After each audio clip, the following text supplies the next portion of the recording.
Allah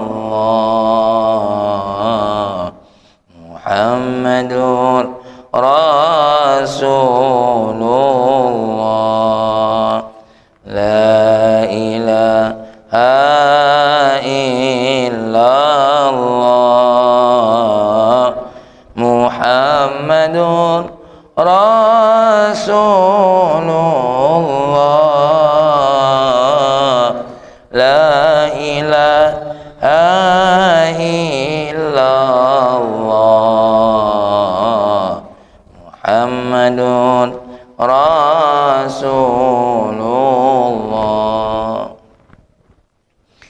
Assalamualaikum warahmatullahi wabarakatuh. Alhamdulillah wassalatu wassalamu ala nabiyyina Muhammadin ibni Abdillah wa alihi wassahabah amma ba'du. Qala Allah Ta'ala fil Qur'anil Karim, a'udzu billahi minasyaitonir rajim. Bismillahirrahmanirrahim. Kita baca sama-sama. Rabbi syrah li sadri wa yassir li amri wahlul 'uqdatam min lisani yafqahu qawli. Shadaqallahul azim. Allahumma nawwir qulubana binuri hidayatika kama nawwartal arda binuri syamsika abadan abada. Allahumma anfa'na bima 'allamtana wa 'allimna ma yanfa'una birahmatika ya arhamar rahimin.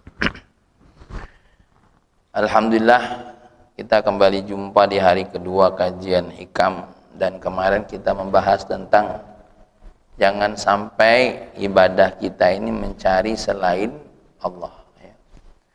Dimana ibadah kita ini harus murni hanya karena Allah, dan jangan sampai ketika ada yang terkait dengan yang Allah janji-janjikan, ya, contoh surga sama neraka, jangan sampai ibadah kita tujuannya alih-alih untuk surga dan neraka, tapi murni hanya karena Allah Subhanahu wa ta'ala. Tapi apakah tidak boleh apakah kita tidak boleh tertarik dengan surganya Allah? Boleh, bahkan harus. Kalau Allah bilang ini surga, kita harus senang masuk surganya Allah. Jangan dengarnya surga Allah itu biasa-biasa baik, jangan, tidak boleh juga. Ya, mentang-mentang habis ngaji kita jangan mencari selain Allah, terus Pak Ari bilang ya terserah sih Allah mau masukkan saya surga atau neraka. Nah, ini tidak benar. Atau Pak Ari mendengar neraka tidak takut, biasa-biasa saja, tidak boleh. Kita dengar neraka wajib takut, karena itu adalah ancaman dari Allah. Tapi yang jadi perkara jangan melihat nerakanya, lihat itu ancaman dari Allah.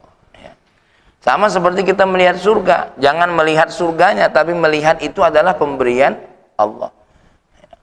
Ya, inilah intinya. Dan yang tidak boleh kita lihat adalah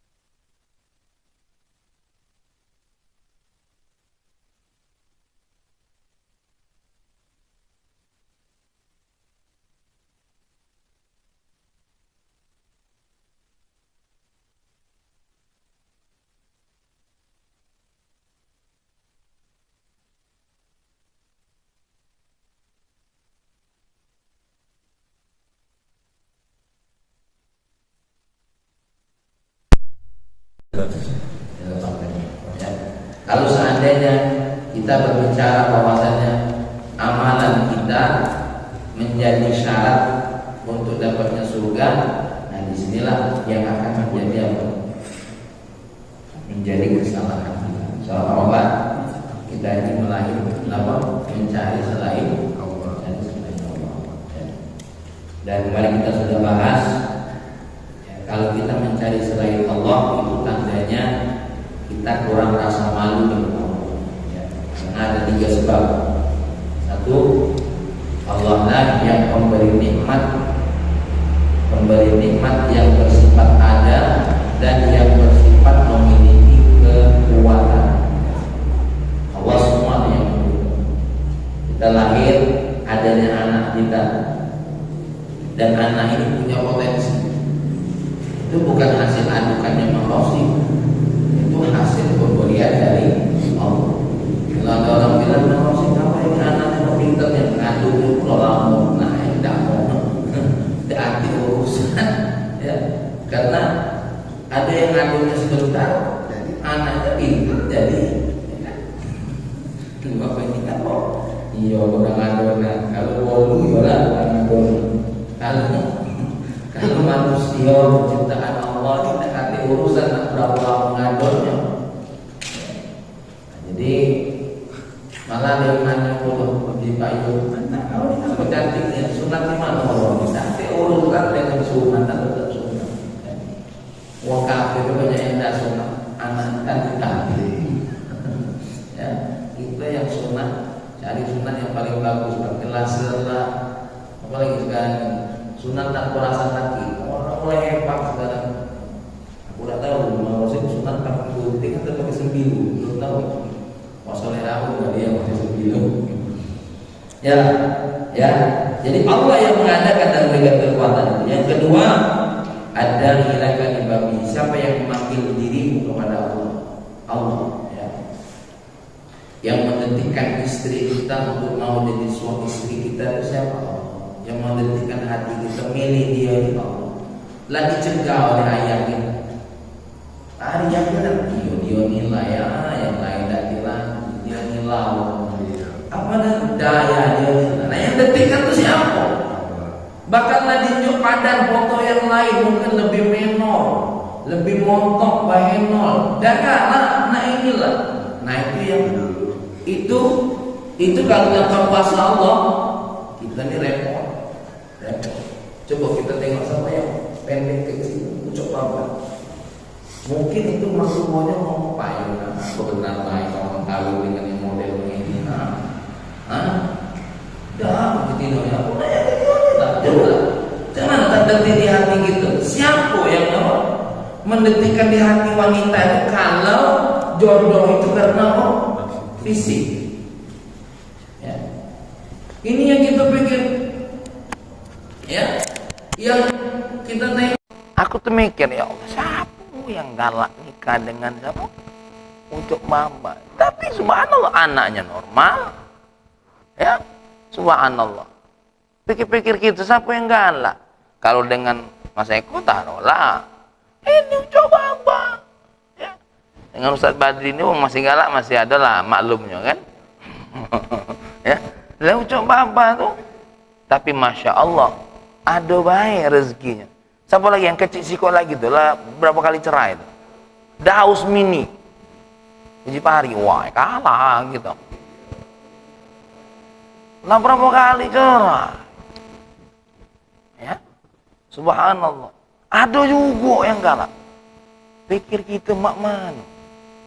Sampai Irfan Hakim nanya, badan kau kecil ini kira-kira zaman apa kau nak nengok aja? Nah, Allah, yalah. Nah kita ketika memandang sesuatu kepada dunia ini terkait dengan ketentuan Allah, itu namanya kita kurang malu dengan Allah. Seolah-olah Allah tidak punya daya untuk mewujudkan. Ya. Ada punya anak kita, lah begawi, ganteng, besar tinggi lah, nak ngapa belum nikah? Nah. Ada yang anak kita ini gawe lumado, ya, urak-urakan, justru dia yang nikah duluan. Fakir kita tadi yang lah begawe yang nikah nih. Nah, inilah ya yang membuat kita paham, oh ternyata tak katik syarat di dunia ini bagi Allah. Tak katik syarat. Ya, untuk jadi kaya tak katik hubungannya dengan soleh tak soleh. Ya. Justru yang paling soleh kadang-kadang yang paling buntu. Rajin ya, tapi buntu baik. Malah ada yang tak soleh. Nah, kalau nengok begini, apa wajib payung? Nah, kalau mah itu tak usah soleh gitu. Tapi jangan lupa ada juga yang tak soleh buntu. Jangan nengoknya sepihak. Ya. yang pernah aku ceritakan, ada wong curug. Ustaz, aku nak untuk apa sholat? Aku belum sholat lagi kayo. Jiku aku ngomong, ada yang lebih hebat dari kau. Siapa? Firaun. Ya, laidak sholat, ngaku Tuhan, ya, sekendak diri, ngambil keputusan. Ya. Dialah pegel dengan Tuhan-Tuhan manusia tuh, nyembah patung, nyembah ini. Firaun dewek pegel, Mang Rosik nengok wong nyembah patung tuh dia pegel. Dia melalui daripada kamu nyembah patung, mendingan nyembah aku nak. Itu Firaun itu. Dia dewek lah kesel nengok wong nyembah patung. Lah bukan apa-apa, aku nih raja. Yang aku pernah cerita, siapa yang paling dermawan? Firaun tuh dermawan nian. Malah Nabi Musa berutuan sama Allah. Di antara nabi yang paling banyak berutuannya Nabi Musa. Apa? Ini bahasa kita ini berutuan. Kalau bahasa kita ini banyak bertanya dengan Allah. Ya Allah, kok Firaun tuh panjangnya umurnya? Hah? Dijawab oleh Allah. Dia tuh wong paling dermawan. Hah? Wong yang paling seneng nunjuk orang lain. Kalau tidak percaya cobalah. Nabi Musa nyamar jadi wong saro, wong miskin, ngedornya jam 2 malam. Digedor pintu 2 malam. Nabi Musa, Firaun sendiri yang bawa apa? Yang bawa bantuan dan ngasihnya bukan sedikit, bukan sekeping emas, 2 keping emas. Nah, kan wajar kalau Firaun ngomong, sudahlah aku baik jadi Tuhan kamu ini. Nah, sini, siapa yang nak duit? Siapa yang nak harta? Siapa yang ini? Aku yang kasih. Daripada kamu nyembah ya, makanya akhirnya Firaun ngomong, sudah, bangunkan patung aku, memang kamu nasibut nyembah patung. Nah, itu Firaun itu. Jadi bukan Firaun itu pelit, sebaik-baik raja Firaun, pintar membangun Firaun. Cuma itulah kelewatan batas. Nah, cocok pula Nabi Musa ini nabi buntu. Nah, itu dia. Lah ya, Nabi Musa itu sekedar pengingon kambing. Nah, bayangkanlah siapa yang nak nurut? Nurut Nabi atau nurut Firaun kira-kira? Aku yakin dokter Topan kalau waktu di itu milu Firaun.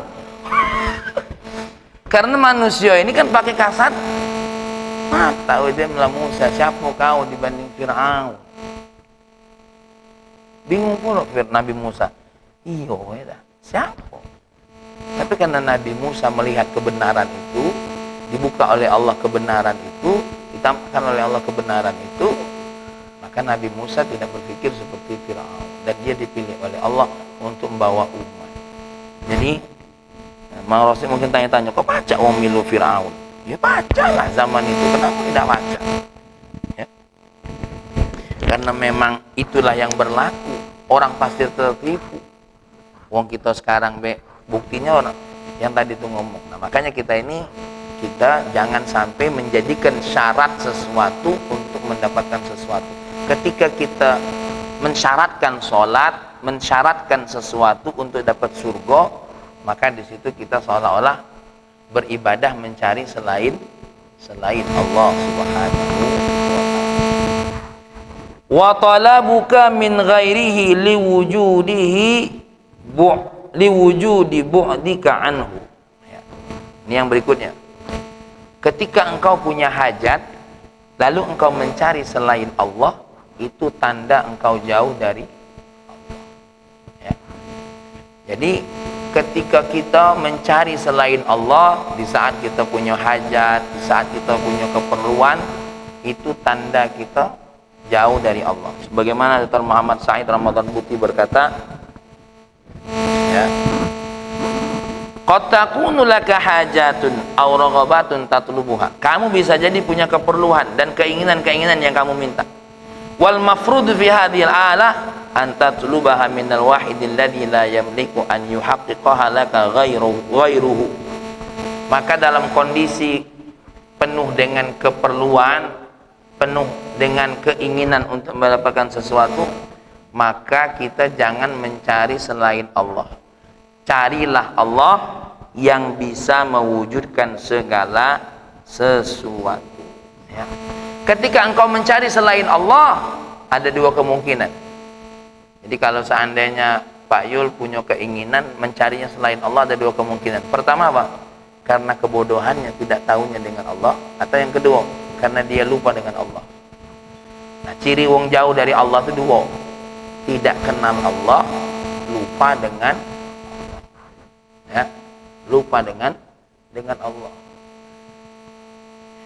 Contoh, kata Pak Dokter, aku kepengen anak aku ini nanti jadi orang soleh, ya, bisa jadi seorang kiai yang membangun pondok yang saat ini dirintis. Maka mintanya jangan kepada siapa-siapa, mintalah kepada Allah Subhanahu wa Ta'ala. Nah, berarti anak aku tidak perlu belajar, tidak perlu sekolah. Nah, itu salah lagi. Ya, yang dimaksud minta kepada selain Allah itu berarti apa? Kita menyadari ada orang selain Allah yang bisa mewujudkannya, atau berpikir siapa nian yang bisa membangunkan, yang bisa membesarkan pondok. Jangan nyari siapa nian, tapi carilah Allah, mintalah sama Allah. Nah, adapun anak kita persiapkan untuk belajar ngaji, ini kewajiban yang lain. Kewajiban apa? Kewajiban di mana manusia harus mengikuti sebab yang diperintahkan oleh Allah. Nah, ini aku sampaikan. Sebab-sebab duniawi ini ada 5.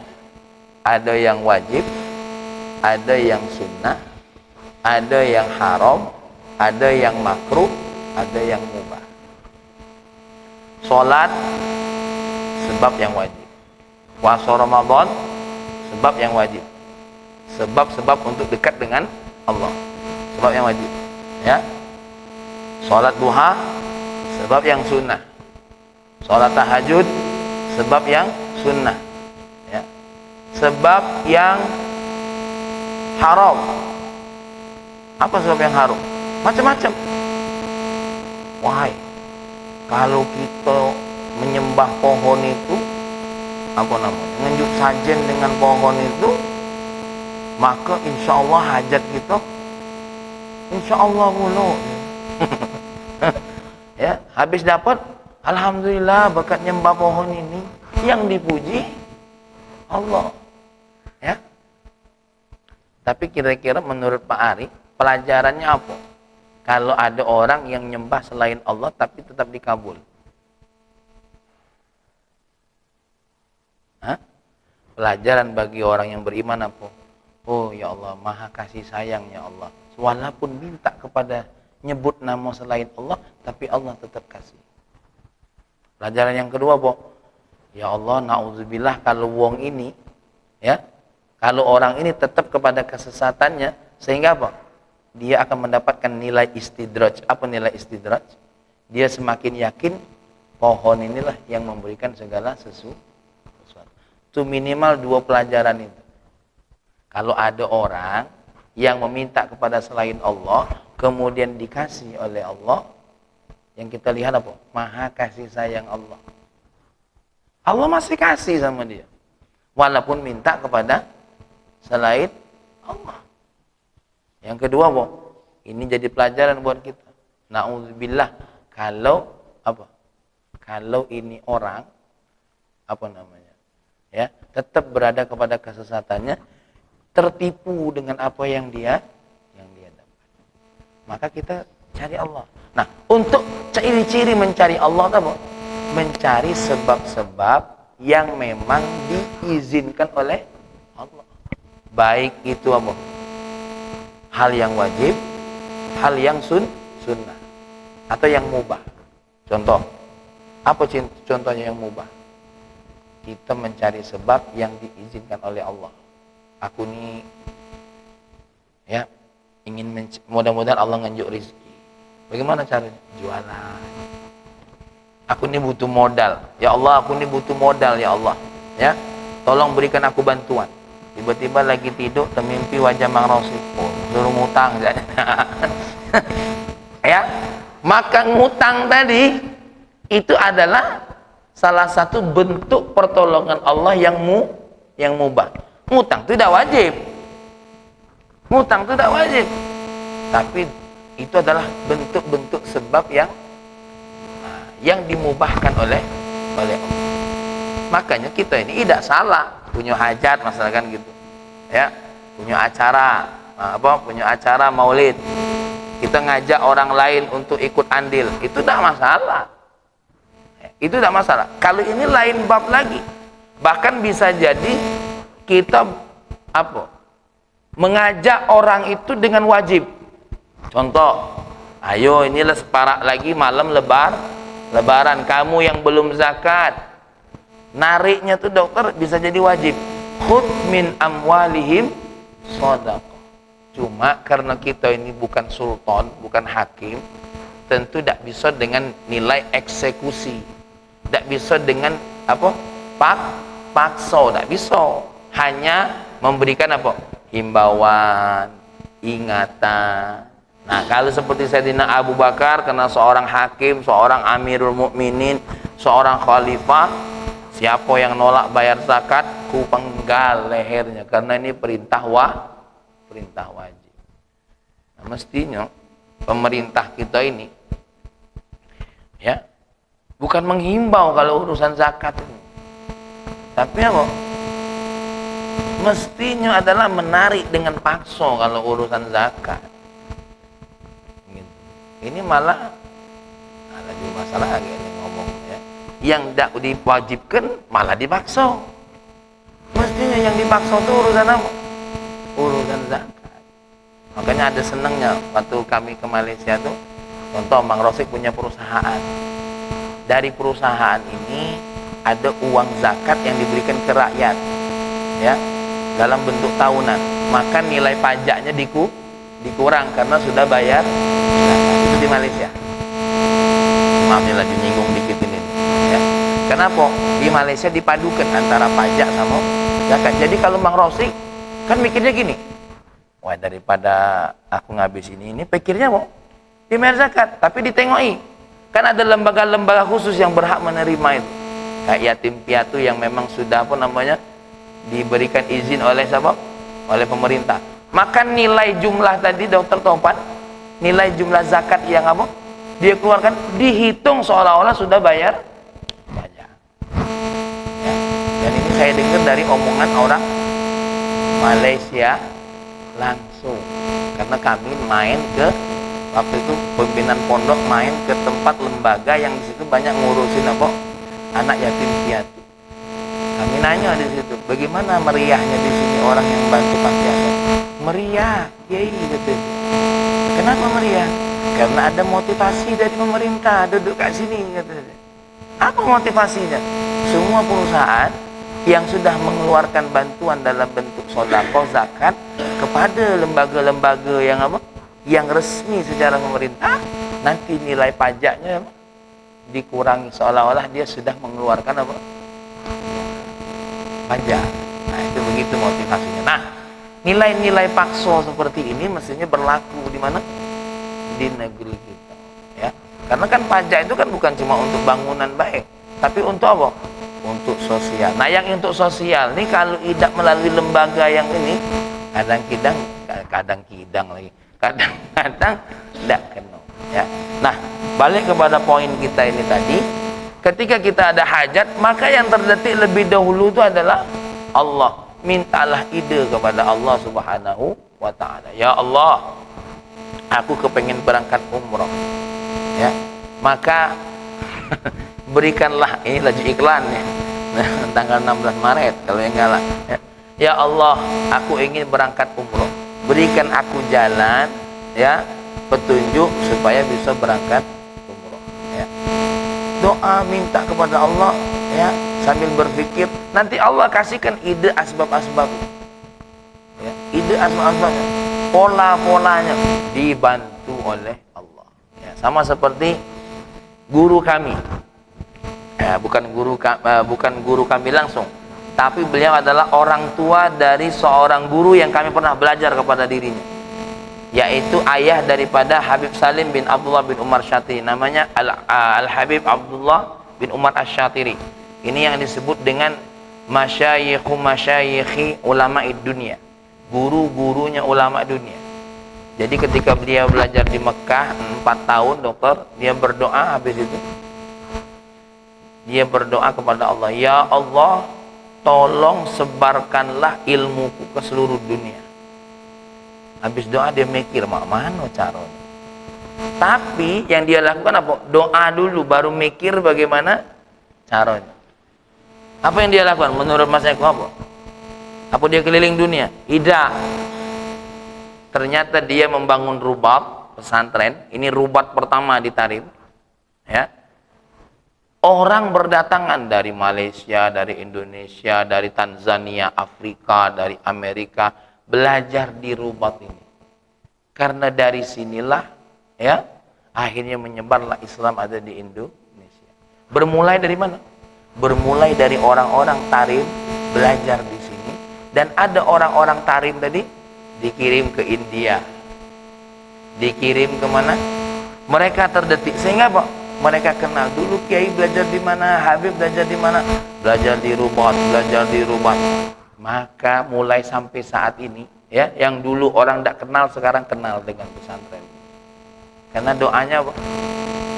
Sebarlahkan kami apa? Sebarkanlah ilmuku ke seluruh dunia. Tidak ada teknis, ya Allah. Kaget kan mak ini ya Allah. Nah, ini pakai kaget kan mak ini tidak jelas. Ya sudah, doa banyak secara umum. Ya Allah, berikan aku ilmu yang cak mana manfaatnya, biarlah Allah yang menentukan. Ya, cak mana manfaatkan ilmu. Sudah. Ini doanya Sayyidina Ali. Allahumma inna nas'aluka ilman nafi'a wa rizqan wasi'a. Rezekinya yang luas tuh mak mano kita tidak tahu, mak mano kakek rezekinya yang luas. Kadang-kadang walaupun kayo, wak pendilum tentu rezekinya luas. Allah kakek yang maknai rezekinya luas. Ya. Wa syifa'an min kulli da. Ya. Sembuh dari sekian banyak penyakit. Bukan berarti tidak berpenyakit. Dia ini punya penyakit sekalipun besar sembuh. Ini sakit gigi tidak sembuh-sembuh. Ya. Saya pernah dulu tergoda gara-gara, ya Allah aku ini umroh doa Allahumma ini as'aluka ilman nafi'a wa rizqan wasi'a wa syifa'an min kulli da. Ya, ngapa juga kena penyakit ini? Tidak tahunya ketika disembuhkan baru paham. Oh ini yang maksud. Walaupun kena penyakit Allah sembuhkan, yang menurut orang lain tidak sembuh. Jadi ya kita doa terus ini, Allahumma inni as'aluka ilman nafi'a wa rizqan wasi'a wa syifa'an min kulli da'i wa sawab. Tidak usah nentukan apa rezeki kita. Ya Allah, rezeki aku harus yang cak ini, jangan yang cak ini, aku yang cak ini tidak mampu. Ingat, kalau kita milih kaget ya, yang kita kira mampu tidak mampu, yang kira-kira tidak mampu loh kok mampu. Biarlah Allah yang mengatur ya. Allah gala yang menentukan buat diri kita. Rizki itu luas, banyak rizki itu. Kadang-kadang ada wong yang saro tapi sering bantu wong, rizki yang luas. Inilah nilai-nilai tertentu di sisi Allah Subhanahu wa ta'ala. Nah, kenapa kita tidak boleh mencari selain Allah ketika kita punya hajat? Di sini ada dua i'tiqad yang harus kita perhatikan. Yang pertama, dari sisi ada dua poin yang harus kita perhatikan. Pertama, poin i'tiqadi, al-mawaqiful i'tiqadi. Fayatakhallas fima qultuhu laka. Ya. An ya'lama haziman alla nafi'a wala dhara wala muharrika wala musakkina fil kauni kullihi illa al-ilahul wahid alladhi fatarahu wa kaifa yakunu syarikan ma Allah fi syai'in min dzalika man lam yakun mawjudan wa lam yakun syarikan ma'ahu fil khalqi wal ibda. Apa kata Dr. Muhammad Said Ramadan Putih? Mudah-mudahan omongan aku ini cukup menyelesaikan masalah. Apa kata beliau? Hendaklah orang yang punya hajat ya, meyakini diri bahwasanya apa? Tidak ada yang bisa memberikan manfaat, tidak ada bisa yang memberikan bahaya, tidak ada yang bisa menggerakkan sesuatu, mendiamkan sesuatu di dunia ini kecuali siapa? Allah Subhanahu wa ta'ala. Ya, kecuali Allah Subhanahu wa ta'ala. Bagaimana ada sesuatu yang mendampingi Allah, sedangkan ya yang ada ini itu tidak mungkin ada kecuali siapa? Allah yang menciptakan. Yang dulu pernah ada aku ceritakan di sini, ada seorang raja, ya, seorang raja yang punya penyakit jarinya, yang jarinya diputus, ya, diputus. Dia punya kebiasaan ngomong apa? La khaira, khairul khaira khairatullah. Pilihan yang terbaik adalah pilihan Allah. Punya penyakit jari, akhirnya diputus. Dipanggil menterinya yang paling dia sayangi. Wahai menteri, jariku putus. Apa katanya? Khairul khaira khairatullah. Sebaik-baik pilihan Allah. Gara-gara ngomong begini dipenjara. Ya, dipenjara. Akhirnya untuk menghibur diri karena jari hilang, dipanggilnya menteri-menteri yang lain, kita berburu. Di tengah perburuan ternyata ada suku dalam yang lagi mencari tumbal. Rombongan ini ditangkap. Menteri-menteri tadi jadi tumbal kalau.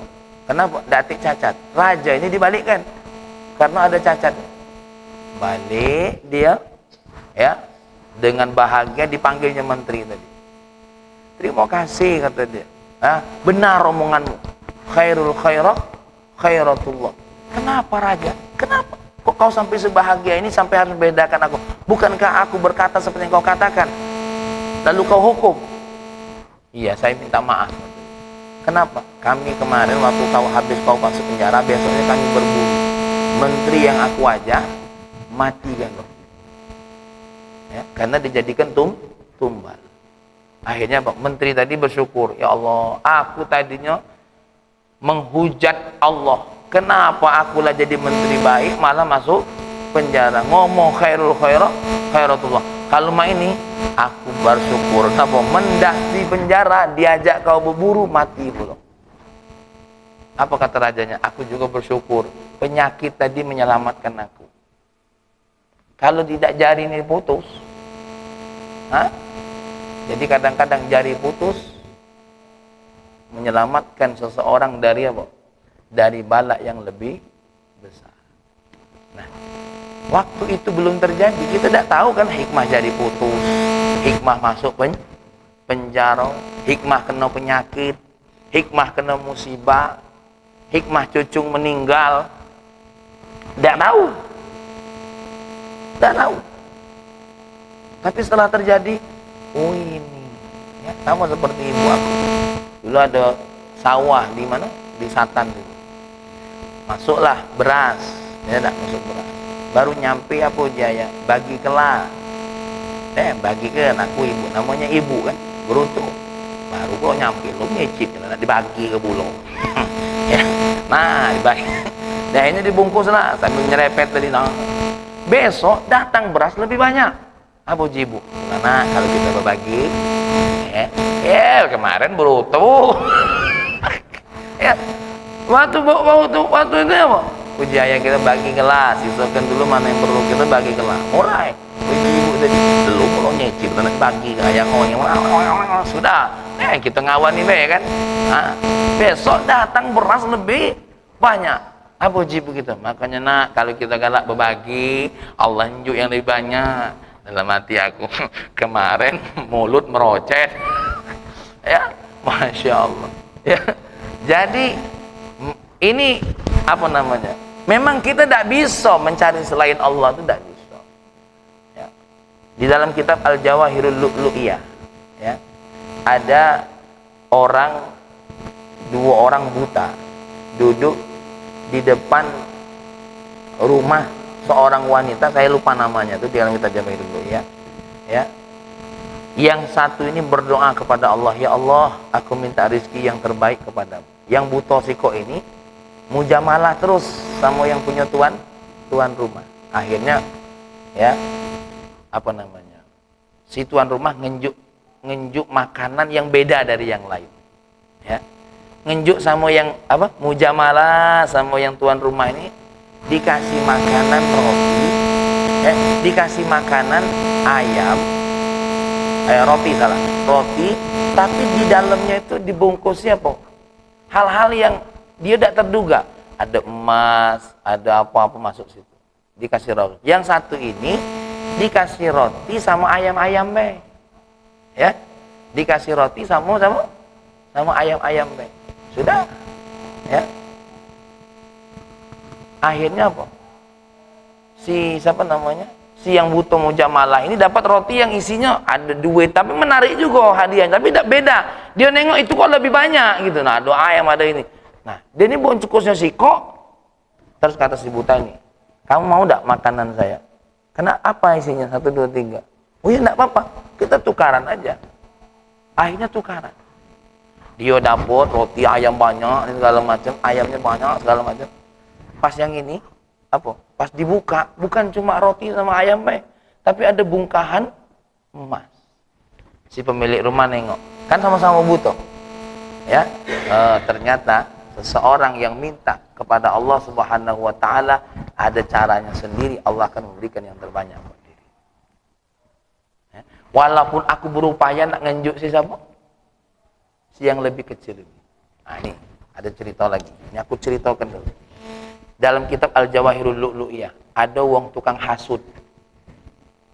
Dulu ada raja namanya Raja Mu'tasim, Amirul Mukminin namanya Mu'tasim. Saking hasudnya, kenapa dia buat dia hasud gini? Ini seorang ulama, kiai, sangat dekat dengan raja. Tanpa sistem protokoler, itu langsung masuk ke tempat raja nganjuk nasihat.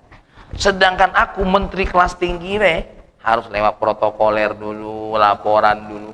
Nah ini kiai tidak pakai protokoler, main masuk udah, assalamualaikum, masuk, tidak pakai istilah janji-janji dulu.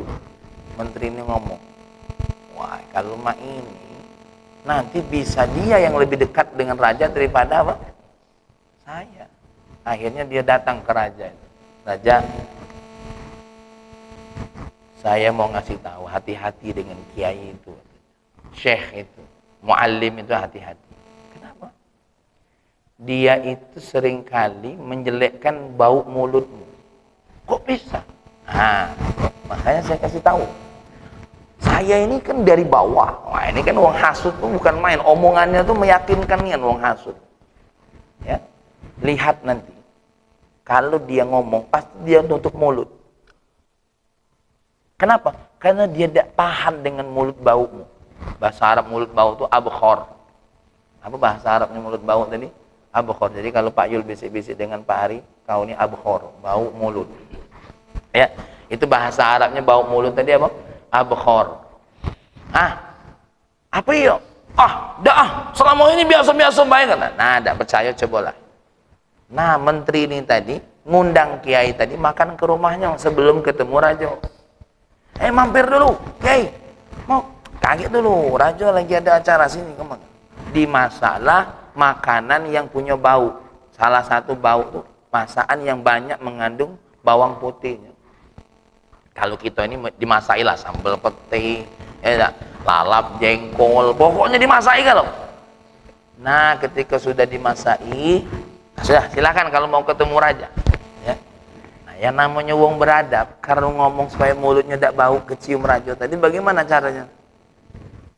Kita kan kalau galak bisik dengan wong lagi sedekan mana? Ini kan tangan tuh supaya mulut kita tidak kecium baunya oleh dia, disaring oleh tangan kita. Raja ini nengok, benar nih ya omongan menteri ini. Apa dia ngomong sama aku kok nutup mulut? Apa mulut aku bau? Ya. Menteri tadi lah nunggu terus tiap hari. Ada perintah apa lah ini dari raja. Akhirnya raja ini kebiasaannya cuma 2, dokter. Kalau muat tulis surat tangannya langsung, itu pasti isinya ngenjuk hadiah. Atau naik pangkat. 2, ngenjuk hadiah atau naik pangkat.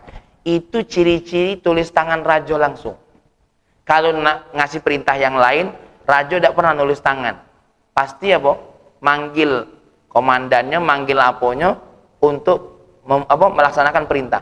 Tapi kalau tulisan raja itu 2. Kalau udah angkat jabatan naik atau hadiah. Nah, satu hari Satu hari rajanya nulis surat. Surat ini untuk dikasihkan ke kiai tadi. Isi surat tadi apa? Siapapun yang bawa surat ini sembelih kepalanya. Nah, menteri tadi nunggu, tapi tidak tahu isinya. Surat apa ini, kata menteri tadi? Ini surat tulisan tangan raja langsung. Untuk siapa? Untuk kiai tadi. Kok malah naik pangkat uji dia? Kok malah dapat hadiah? Uji si hasut tadi. Sini, biar aku yang bawa suratnya. Jangan, ini tidak boleh. Sogoknya lah. Sudah, biar saya yang bawa. Kamu tidak percaya dengan saya? Sudah, dia yang bawa surat tadi. Dia mikir ini duit apa? Ini kertas, isinya apa? Hadiah sama naik pangkat. Pengajar nih kiai ini. Aku jelek-jeleki dia, malah dia naik pangkat. Akhirnya dia ngadep kepada satu departemen yang kalau ini baca pasti dikabulkan. Bawa lah. Pas dibaca, yang baca kaget. Siapapun yang bawa surat ini penggal kepalanya. Akhirnya, oh jadi kamu yang diperintahkan raja untuk saya penggal kepalanya. Loh, emang isinya apa? La ilaha illallah, kata dia. Ngapa ini isinya? Apa yang terjadi? Akhirnya dipenggal kepalanya. Enggak. Ini surat. Apa kata ajudannya? Tidak ada negosiasi dalam perintah raja. Putus kepala. Nah, raja ini mikir dia. Masa saya membunuh orang hanya gara-gara dia merasa bau mulut saya? Nyesal dia. Nah, lagi merenung itu dia panggil ajudannya. Kita jalan ke desa-desa. Saya merasa berdosa ini. Pas jalan ketemu dengan kiai tadi. Loh, kok masih hidup? Uji raja tadi. Dipanggil. Loh, kamu di sini? Iya, raja. Karena saya semenjak engkau merasa tersinggung tadi, aku tidak lagi. Tapi kok masih hidup? Loh, emang apa, raja? Iya. Saya ngasih perintah surat ini sampai ke kamu. Ya? Kok kamu masih hidup? Iya, yang saya dengar yang mati malah menteri itu. Oh, apa kata rajanya? Ternyata benar. Allah akan membunuh orang yang hasut. Nah, ada sebuah dalil, Allah akan membunuh orang yang hasut dengan caranya Allah sendiri. Jadi, Mak Pendi, jangan belada singgo nerima surat. Nggak taunya surat itu apa? Perintah untuk membunuh. Nah, makanya kita kalau punya hajat, kenapa kita serahkan semuanya sama Allah? Allah lah nanti yang akan memberikan cara, ya. Dan cara yang Allah pilih pasti cara yang terbaik. Itu yang paling penting, ya. Contoh, katakanlah kita ini tidak dikasih oleh Allah anak. Ini berarti pilihan oleh Allah. Apa? Tidak kasih beban untuk ngurus anak. Walaupun kepengenan kita punya anak. Memang nikah tidak punya anak itu tidak lemak diomongin tetangga terus. Nah, itulah nilai pahala besarnya itu. Lah berapa anak? Nak nyawab bingung.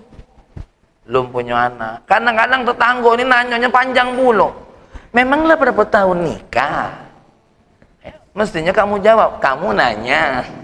Ya, tuh. Kadang-kadang mah itu bulu tetangga ini panjang. Langsung periksa ke dokter. Nanya tambah lagi pertanyaan. Ya. Nah, kalau memang seperti itu ketentuan Allah buat kita. Tapi bukan berarti upaya sebab-sebab untuk punya anak tidak dibuat.